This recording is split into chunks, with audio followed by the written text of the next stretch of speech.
أعوذ بالله من الشيطان الرجيم. بسم الله الرحمن الرحيم. قاف والقرآن المجيد بل عجبوا أن جاءهم مورض منهم فقال الكافرون هذا شيء عجيب أإذا متنا وكنا ترابا ذلك رجع بعيد قد علمنا ما تنقص الأرض منهم وعندنا كتاب حفيظ بل كذبوا بالحق لما جاءهم فهم في أمر مريج أفلم ينظروا إلى السماء فوقهم كيف بنيناها وزيناها وما لها من فروج والأرض مددناها وألقينا فيها رواسي وأنبتنا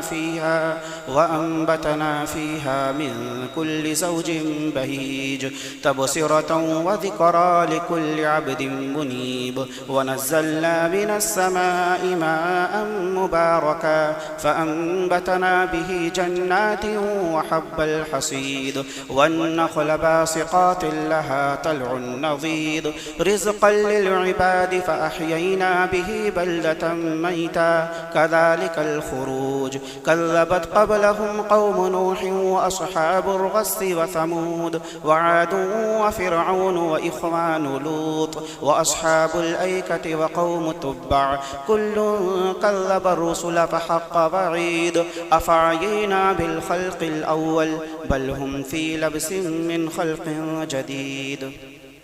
أما بعد قال الله تعالى في القرآن المجيد فويل للقاسية قلوبهم من ذكر الله. تمام قسم کی تعریف کبریائی و بڑائی اس وحدہ لا شریک کے لیے لائق و دیبا ہے جس نے ہمیں اور آپ کو اس دنیا فانی کے اندر مبعوث کیا اور اس دنیا میں لانے کے بعد یوں ہی نہیں چھوڑا بلکہ ہمارے اور آپ کے دامن میں ایک بڑا ہی مقدس بابرکت دین رکھا جو دین اسلام. لاکھوں درود و سلام ہو ہمارے آخر نبی جناب محمد رسول اللہ صلی اللہ علیہ وسلم کے اوپر. اللہم صلی علی محمد وعلی آل محمد كما صليت على إبراهيم وعلى آل إبراهيم إنك حميد مجيد.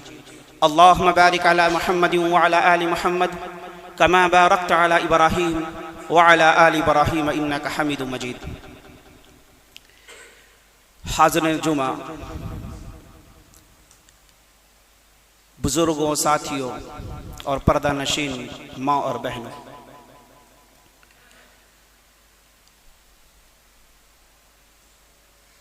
انسانوں کا ایک بہت بڑا مسئلہ یہ رہا ہے کہ وہ دلوں کی سختی کے شکار ہو جاتے ہیں اور انہیں خبر تک نہیں ہوتی. یاد رکھیے کہ دل ایک ایسی چیز ہے، اگر یہ سلامت ہے، یہ صحیح ہے تو پورا جسم صحیح ہے، اور اس دل کے اندر اگر گڑبڑی ہو گئی، کوئی طرح کی دقت ہو گئی تو پورا جسم بیماری جیسا لگنے لگتا ہے.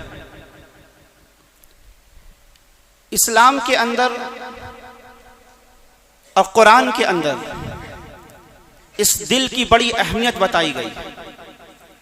جگہ جگہ اس دل کو سدھارنے کے لیے، اس کو سنوارنے کے لیے، اس کو صحیح رکھنے کے لیے ترکیبیں بتائی گئی. قرآن و حدیث کا آپ مطالعہ کریں گے تو پتہ چلے گا کہ آج سے پہلے جو قومیں تھیں، یہود و نصارہ، ان کے اندر جو سب سے بڑی بیماری تھی، جو اجتماعی سطح پر تھی، وہ بیماری تھی دلوں کی بیماری، دلوں کی سختی، یعنی دلوں کا سخت ہو جانا. کسی انسان کا دل اگر سخت ہو جائے تو اس کے لیے دنیا میں ہلاکت و بربادی ہے اور آخرت میں بھی ہلاکت و بربادی ہے. اللہ رب العالمین نے کہا کہ فویل للقاسیۃ قلوبہم من ذکر اللہ. بربادی ہے ایسے لوگوں کے لیے، ہلاکت ہے، بربادی ہے ایسے لوگوں کے لیے کہ جن کے سامنے اللہ کا ذکر تو ہوتا ہے، اللہ کی باتیں بتائی جاتی ہیں، رب کا قرآن ہو یا محمد رسول اللہ صلی اللہ علیہ وسلم کا فرمان ان کے سامنے سنایا جاتا ہے، لیکن ان کے دل ایسے سخت ہو گئے ہیں کہ اللہ کا ذکر، اللہ کی آیتیں، حدیث ان کے دلوں پر کوئی اثر کرتی ہی نہیں، ایسے ان کے دل سخت ہو گئے۔ دوسری جگہ اللہ رب العالمین نے ایمان والوں کو جھنجھوڑتے ہوئے، انہیں سمجھاتے ہوئے اور بتلاتے ہوئے کہا کہ الم یأن للذین آمنوا ان تخشع قلوبهم لذکر اللہ وما نزل من الحق ولا يكونوا كالذين اوتوا الكتاب من قبل فطال عليهم الامد فقست قلوبهم وكثير منهم فاسقون۔ اللہ نے کہا کہ کیا اہل ایمان کے لیے ابھی وہ وقت نہیں آیا، ابھی وہ گھڑی نہیں آئی کہ ان تخشع قلوبهم لذکر اللہ، کہ ان کے دل جو ہیں وہ اللہ رب العالمین کے ذکر سے، وما نزل من الحق، جو حق اتارا گیا یعنی قرآن اتارا گیا اس کی نصیحت سے اہل ایمان کا دل پسیج جائے، نرم ہو جائے، موم جیسا ہو جائے۔ کیا ابھی وہ وقت نہیں آیا؟ اہل ایمان کو اللہ خطاب کر رہا ہے، تمہارے درمیان رب کا قرآن بھی ہے، محمد کا فرمان بھی ہے، اللہ کا ذکر بھی ہو رہا ہے، کیا وجہ ہے کہ تمہارے دل سخت ہو گئے ہیں؟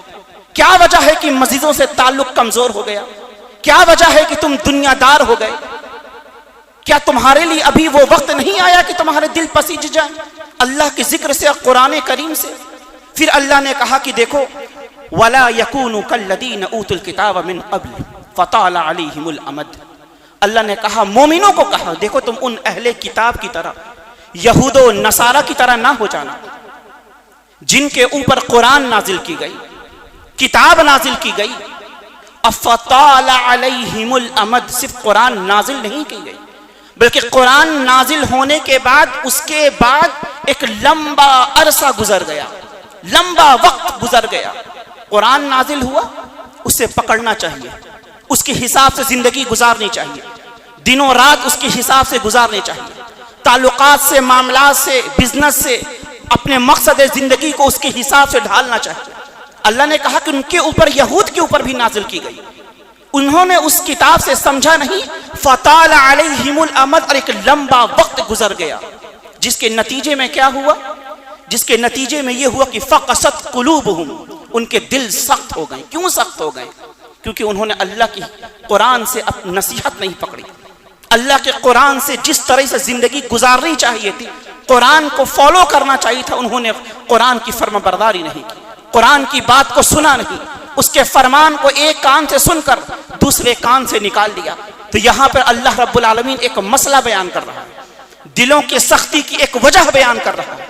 اگر قرآن کسی کے درمیان، کسی قوم کے اوپر نازل ہے، ان کے بیچ ہے، اگر وہ قوم اس قرآن کے حساب سے زندگی نہیں گزارے گی، ان کے دل جو ہے وہ سخت ہو جائیں گے۔ جو دل سخت ہوتا ہے اس کے اندر پھر کوئی نصیحتیں قبول نہیں ہوتی۔ وہ اللہ کا ذکر تو کیا جائے گا، ان کی آنکھیں روتی نہیں۔ اللہ کا ذکر، اسی سے اللہ نے کہا کہ لہم قلوب لا یفقہون بہا ولہم اعین لا یبصرون بہا ولہم آذان لا یسمعون بہا اولئک کالانعام بل ہم اضل۔ اللہ نے کہا کچھ لوگ ہیں ان کے دل جو ہیں، لہم قلوب لا یفقہون بہا، ان کے پاس دل تو ہیں لیکن دل سے سمجھتے نہیں۔ وَلَهُمْ أَعْيُنٌ لَا يُبْصِرُونَ بِهَا، آنکھیں تو ہیں لیکن آنکھوں سے جو چیز دیکھنی چاہیے، قرآن حدیث اسلام رسول کا فرمان، وہ آنکھوں سے دیکھتے نہیں۔ وَلَهُمْ آذَانٌ لَا يَسْمَعُونَ بِهَا، کان تو ہے جن کانوں سے قرآن و حدیث سن کر عمل کرنا چاہیے، کان تو ہے لیکن کان سے سنتے نہیں۔ اللہ نے کہا کہ ایسے لوگ جانور ہیں، نہیں نہیں نہیں، جانور نہیں، بل ہم اضل، یہ جانور سے بھی بدتر۔ جانور کو پالا جائے، کچھ وقت کھانا کھلایا جائے، وہ بھی آپ کا مطیع ہو جاتا ہے، فرما بردار ہو جاتا ہے، آپ کے آگے پیچھے ٹہلنے لگتا۔ لیکن یہ انسان کیا نہیں دیا اللہ نے، کیا نہیں دیا؟ ذرا دیکھو اپنے جسم کی طرف، دیکھو اپنے معاملات کی طرف، دیکھو اپنے بزنس کی طرف، دیکھو اپنے گھروں کی طرف۔ آپ کے پاس ہاتھ ہے، دنیا کے اندر لاکھوں ایسے لوگ جن کو ہاتھ نہیں ہیں، آنکھیں ہیں، دیکھ سکتے ہو، کروڑوں ایسی آنکھیں ہونے کے باوجود وہ دنیا کی رنگینیاں نہیں دیکھ سکتے۔ کان تو ہیں، آپ سن سکتے ہو، لاکھوں ایسے کان سننے کی طاقت نہیں رکھتے۔ پیر ہے، چل کر مسجد میں آ سکتے ہو، لاکھوں ایسے پیر جو کاٹ دیے گئے، یا پھر ہیں تو چلنے کی طاقت نہیں ہے ان کے اندر، لیکن آپ کے پاس ہاتھ ہے، کام کر سکتے ہو، پیر ہے، چل سکتے ہو، کان ہے، سن سکتے ہو، آنکھیں ہیں، دیکھ سکتے ہو، دماغ ہے، سوجھ بوجھ کے ساتھ کام لے سکتے ہو۔ کروڑوں ایسے دماغ ہیں، کام کرنے کی طاقت نہیں، دماغ ہے، پاگل خانے کے اندر ان کا علاج چل رہا ہے۔ کیوں؟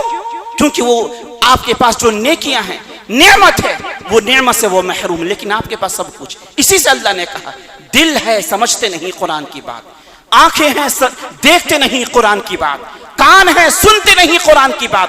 اگر دیکھتے بھی ہیں سنتے بھی ہیں تو عمل نہیں کرتے، ایسے چلے جاتے ہیں جیسے کچھ ہوا ہی نہیں، ایسے چلے جاتے جیسے کسی نے کچھ بولا ہی نہیں، جسی نے کچھ کہا ہی نہیں۔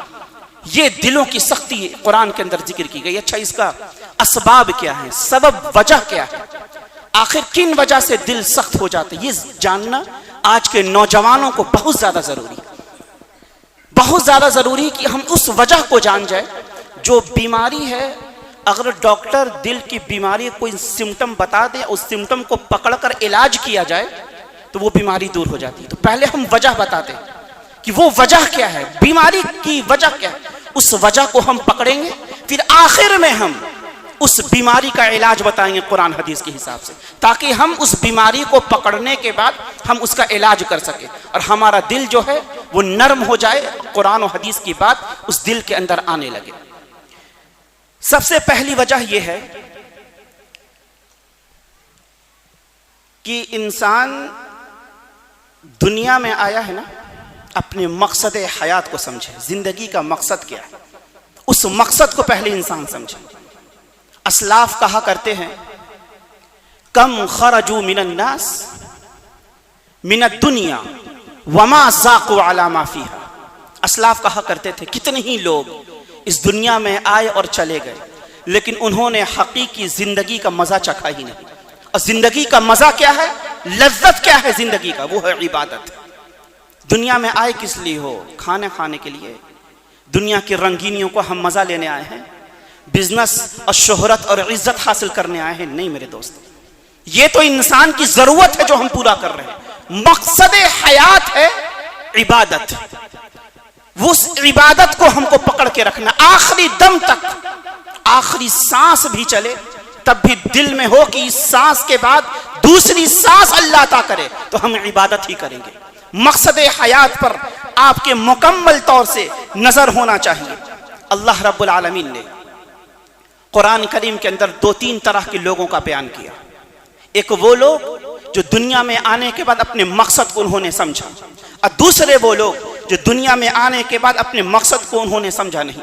اللہ نے کہا کہ اقترب للناس حسابهم وهم فی غفلۃ معرضون، کہ لوگوں کا حساب و کتاب کا دن قریب آ چکا ہے، قریب آ گیا ہے حساب و کتاب کا دن، لیکن لوگ کیا ہیں، بدترین غفلت میں پڑے ہوئے ہیں، ان کو دین سے مطلب نہیں، اسلام سے حساب و کتاب سر پر ہے، قیامت کی نشانیاں دیکھ رہے ہیں، کب موت کا فرشتہ آسمان سے چل پڑے نہیں معلوم، جسم کے اوپر چڑھنے والا کفن کب مارکیٹ میں آ جائے نہیں معلوم، قبر کے اوپر چڑھنے والا وہ تختہ کب کٹ کر مارکیٹ میں بکنے لگے ہمیں نہیں معلوم۔ لیکن انسان ایسا ہے کہ وہم فی غفلۃ معرضون، اپنے مقصد حیات کا پتہ نہیں اور بدترین غفلت میں وہ پڑا ہوا ہے۔ ہونا تو یہ چاہیے ہم اپنے مقصد کو سمجھیں، دنیا میں آئے کس لیے ہیں، عبادت کے لیے، اپنے رب کو راضی کرنے کے لیے۔ یہاں عبادت کا جو بیج بوئیں گے، یاد رکھیے گا قیامت کے دن اس بیج کو آپ کاٹیں گے، وہ فصل کٹے گی قیامت کے دن جو یہاں بو کر جائیے گا۔ نافرمانی بوئیے گا، نافرمانی کاٹیے گا، گناہ بوئیے گا، گناہ کاٹیے گا، اور اللہ کی محبت، رسول کی اطاعت اور قرآن کو پر چلنے کا عزم لے کر چلیں گے تو وہی آخرت کے دن کاٹیے گا۔ اسی سے ہدہد ایک چڑیا ہے، آپ کو معلوم ہے ہدہد، قرآن میں اس کا تذکرہ بھی آیا ہے۔ سلیمان علیہ السلام پرندوں کا وَتَفَقَّدَ الطَّيْرَ فَقَالَ مَا لِيَ لَا أَرَى الْهُدْهُدْ، غور سے سنیے گا اس واقعے کو۔ ام کان من الغائبین، سلیمان علیہ السلام پرندوں کا جائزہ لیے، سارے پرندے ہیں، یہ جانور وہ جانور، دیکھا کہ ایک جگہ سے روشنی آ رہی ہے، کہا کہ وہاں کون ہے، کون غائب ہے وہاں سے، کہا گیا کہ ہدہد، کہا کہ کیا ہدہد غائب رہنے والوں ہے؟ ام کانا من الغائبین، کیا ہدہد نہیں ہے؟ اچھا آنے دو اس کو۔ سلیمان نے کہا کہ اس کو آنے دو، اگر کوئی جائز وجہ غائب رہنے کی وہ بتاتا ہے تب تو ٹھیک ہے، ورنہ ہم اسے ذبح کر دیں گے یا سخت سزا دیں گے۔ کون کہہ رہا؟ سلیمان کہہ رہے ہیں علیہ السلام، ہدہد کے تعلق سے۔ ہدہد آیا، وجہ پوچھا سلیمان علیہ السلام نے، کیا وجہ تھی، کیوں غائب تھے؟ کہا کہ بادشاہ میں دو چیزیں دیکھ کر کے آ رہا ہوں، میں روم گیا تھا، دو چیزیں دیکھا وہاں پر، اور دو چیزیں میری طبیعت کو نہیں بھائی، یعنی پرندوں کی نظر میں بھی یہ دو چیزیں اچھی نہیں ہیں۔ وہ کیا دیکھ کر کے آیا؟ کہا کہ پہلی چیز جو میں وہاں دیکھا، انی وجدت امرأۃ تملکہم، پہلی چیز میں وہاں جو دیکھ کر کے آیا وہ یہ تھا کہ وہاں مردوں کے اوپر عورت حکمرانی کر رہی ہے، عورت لیڈرشپ کر رہی ہے۔ کس کے اوپر؟ مردوں کے اوپر۔ پتہ یہ چلا کہ عورت کی حکمرانی، انسان تو انسان، فرشتے تو فرشتے، پرندوں کی نظر میں بھی صحیح نہیں ہے۔ اچھا دوسری چیز کیا دیکھا؟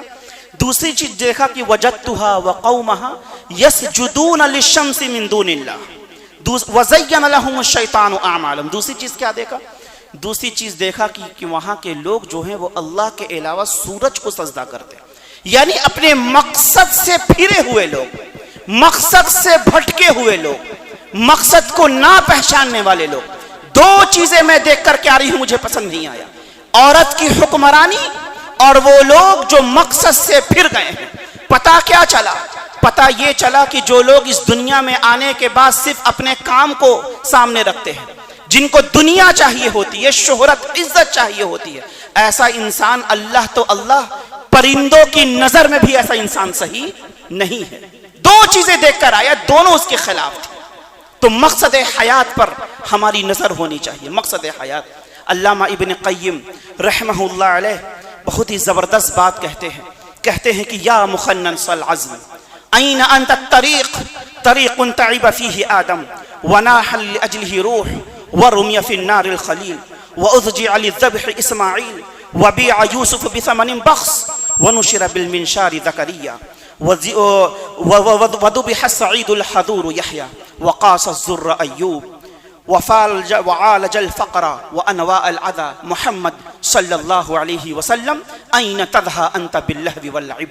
علامہ ابن قیم بے مقصد انسان کو جھنجھوڑتے ہوئے کہتے ہیں یا مخنث العزم این انت الطریق، اے زندگی گزارنے والو ذرا دیکھو تو صحیح تم کن لوگوں کے راستے پر چل رہے ہو۔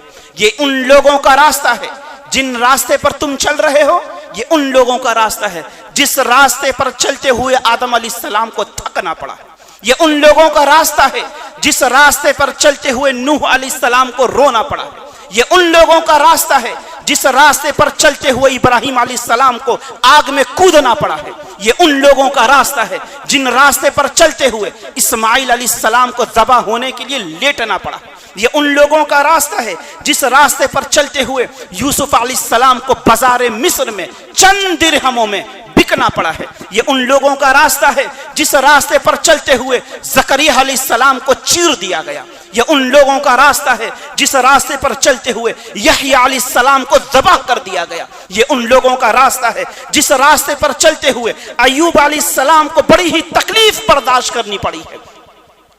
این تدھا انت باللہو واللعب، یہ ان لوگوں کا راستہ ہے جن راستے پر چلتے ہوئے محمد رسول اللہ صلی اللہ علیہ وسلم کی ایک ایک سانس بڑی ہی تکلیف میں گزری۔ این تدھا انت باللہو واللعب، ان عظیمت والے شخصیتوں والے راستے پر چلتے ہوئے تم غفلت میں کیسے زندگی گزار سکتے ہو؟ ان بڑے بڑے ہستیوں کے راستے پر چلتے ہوئے تم مقصد سے پھر کیسے چل سکتے ہو؟ ان عظیمت والے محمد رسول اللہ صلی اللہ علیہ وسلم کے راستے پر چلتے ہوئے تم دین سے پھر کیسے سکتے ہو؟ تم قرآن سے منہ کیسے موڑ سکتے ہو؟ تم حدیث کا انکار کیسے کر سکتے ہو؟ یہ مقصد حیات کو سمجھو۔ دو بڑے محدث وقت کے کون ہیں؟ فضیل بن عیاض ہیں، سفیان ثوری ہیں، بادشاہ وقت اس کے گھر کے سامنے، قلعے کے سامنے بیٹھے ہوئے دو بڑے محدث علامہ اپنے دور کے، فضیل بن عیاض ہیں، سفیان ثوری ہیں، ہاتھ میں سوکھی روٹی لیے ہوئے۔ کیا ہے؟ سوکھی روٹی۔